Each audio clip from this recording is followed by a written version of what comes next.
On the recreational side, there is an argument, and I mean it's a strong argument, and it's me speaking. There's no case that I have in Hawaii that I can quote, but it's my deductive reasoning based on my analysis of the law. Back in 1978, there was this lady named Delegate Hale. What's her name? Helen Hale. Helen Hale. She's passed into heaven by now.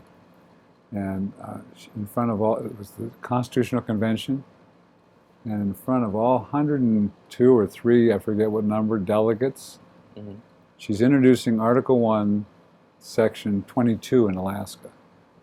In Hawaii, it's Article 1, Section 6.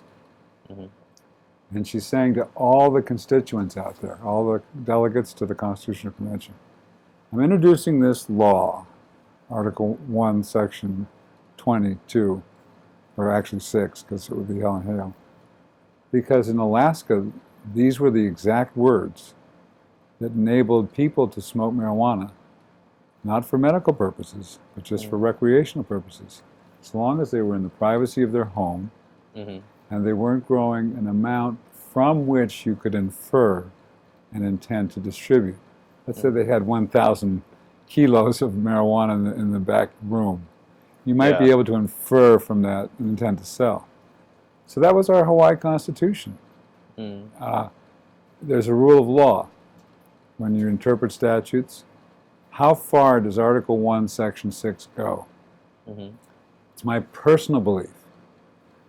There's no case on it. Because of what Delegate Hale said.